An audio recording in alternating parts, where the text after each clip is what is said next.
वालेकुम students, welcome to one one maths. आज हम क्लास 8 का टॉपिक पढ़ेंगे स्क्वायर रूट बाय फैक्टराइजेशन। इससे पहले मैंने आपको square root by division method समझा दिया था और आज मैं आपको square root by factorization method जो है वो समझा रही हूँ। एक एक्सरसाइज का क्वेश्चन कर रही हूँ। 3025 ओवर 729। अच्छा देखिए, जब फ्रैक्शन में दो वैल्यूज़ दी हुई हैं, उन्होंने कहा है कि इसका स्क्वायर रूट फाइंड करें, तो हम कर रहे हैं फैक्टराइजेशन मेथड से। और फैक्टराइजेशन मेथड क्या होता है? फैक्टराइजेशन मेथड में हम क्या करते हैं, जब हम अंडर रूट लेना हो 3025 का ओवर 729, फर्स्ट स्टेप तो हमने ये किया कि हमने इसको स्क्वायर रूट फाइंड करना है, तो स्क्वायर रूट के नीचे लिख दिया। ठीक है, स्क्वायर रूट के नीचे लिखने के बाद स्क्वायर रूट की ये प्रॉपर्टी होती है कि स्क्वायर रूट जो होता है वो डिस्ट्रीब्यूट हो जाता है। अगर वो फ्रैक्शन में लिखा हुआ हो तो ऊपर वाली फ्रैक्शन पे न्यूमिनेटर और डिनोमिनेटर दोनों पे बारी बारी हम अलग अलग लिख सकते हैं। तो हम इसको इस तरह लिख सकते हैं 3025 एंड अंडर रूट 729। अब हमने दोनों पे अलग अलग अंडर रूट जो है वो लिख दिया। अब हम जो है वो इसका जो फैक्टराइजेशन मेथड है उसमें हम क्या करते हैं, ये आपको पिछली क्लासेस में आपने किया होगा, उसमें हम ऐसे फैक्टराइज करते हैं। अब फैक्टराइज करने का तरीका ये होता है। देखिए हमने ये कर लिया। अब हम सबसे पहले सबसे छोटे टेबल से किसी से इसको डिवाइड करके लिखते हैं। ये HCF method, HCF highest common factor और फैक्टराइजेशन में भी प्राइम फैक्टराइजेशन के तरीके से हम करेंगे। ठीक है, इसको अब देखें, ये लास्ट में 5 है। मैं इसमें आपको रिकॉल करवाती हूँ कि क्या होता है कि या तो हम देखते हैं कि लास्ट डिजिट जो होता है वो 2 के टेबल से डिवाइड होता हो तो हम इसको 2 के टेबल से कर देते हैं, क्योंकि ये 2 के टेबल में आता होगा। अगर लास्ट डिजिट जो है वो 2 के टेबल में नहीं आता हो तो इसका मतलब ये होता है कि फिर हम क्या करते हैं, इन तीन जितने भी डिजिट्स दिए हुए होते हैं उनको हम ऐड करके देखते हैं कि वो 3 के टेबल में आते कि नहीं आते। अब देखें 3, 4, 5 और 5, 10 तो 3 के टेबल में नहीं आता। इट मीन्स कि ये 3 के टेबल से भी नहीं जाएगा। ये किससे जाएगा? ये जाएगा 5 के टेबल से। तो मैं करूँगी 5। अब 5 30 का किस उसमें से 5 के कितने से आता है? अब मैं आप ये तरीका समझें जिस तरह मैं आपको समझा रही हूँ। मैं टेबल पढ़ रही हूँ 5 6 ज़ा 30। ठीक है, और यहाँ पे है 25 आता है 5 ज़ा 25। लेकिन यहाँ पे एक इम्पॉर्टेंट बात है जो मैंने आपको समझानी है और उसी वजह से मैंने ये क्वेश्चन सेलेक्ट किया है कि जब भी कोई से भी 2 डिजिट्स ऐसे हों जो कि उस टेबल में आ रहे हों, पूरे आ रहे हों, जैसे कि 5 ज़ा 25, लास्ट 2 डिजिट्स पूरे के पूरे उस टेबल में आ रहे हों तो हम उसके पीछे 0 लगाते हैं। ठीक है, अब 0 की लगाने का रीज़न मैं आपको यहाँ पे बताती हूँ कि देखें, अगर मैं 65 को 5 से मल्टीप्लाई करूँ तो 5 5 ज़ा 25, 5 2 कैरी, 5 6 ज़ा 30, 31 32, तो ये तो 325 आ रहा है, जबकि यहाँ पे तो 3025 है। तो उसके लिए मैंने ये आपने जहन में रखना है कि 605 को जब हम 5 से करेंगे तो 5 5 ज़ा 25, 5 2 कैरी, 0 के ऊपर 2 है तो 2 नीचे उतरेगा ऐसे ही, और 5 6 ज़ा 30, तो अब ये आ रहा है 3025।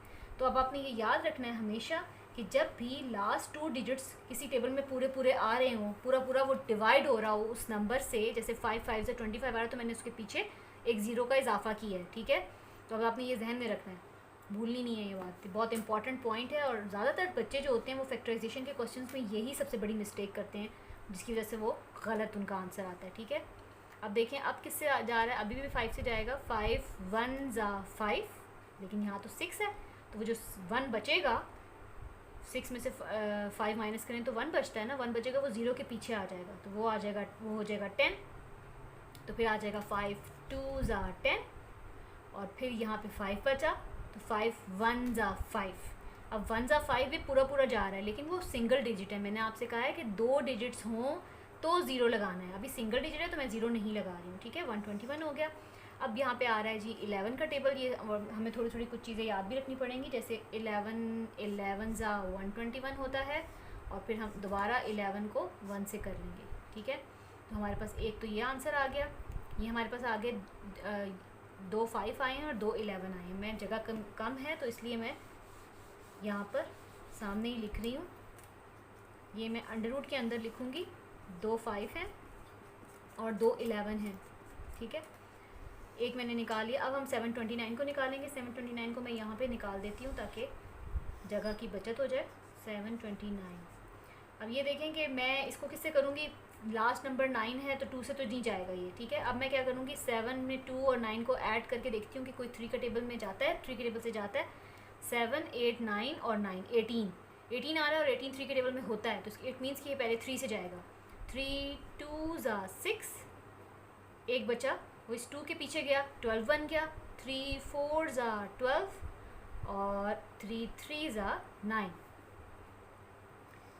अब देखेंगे किससे जाता है, 3 से करते हैं। 3 8 24 और 3 1 3। अब देखिए ये पूरा का पूरा जो लास्ट डिजिट है ये एक डिजिट आ रहा है, 3 आ रहा है, इसलिए मैंने 0 नहीं लगाया। 3 2 6 और 8 में से 6 माइनस किया, 2 बचे, वो 2 जो हैं वो इस 1 के पीछे आया, 21 बन गया। तो 3 7 21। अब क्या हुआ, मैं यहाँ पे इसलिए लिख रही हूँ ताकि आपको नज़र आ जाए। 27 था यहाँ पे, 3 9 27 और 3 3 9 और 3 1 3। तो हमारे पास कितने 3 आए, 6 3s आए, ठीक है। 729 को जब हमने बाय फैक्टराइजेशन मेथड किया तो 6 3s आए। मैंने उसी तरह रूट के अंदर लिख दिया,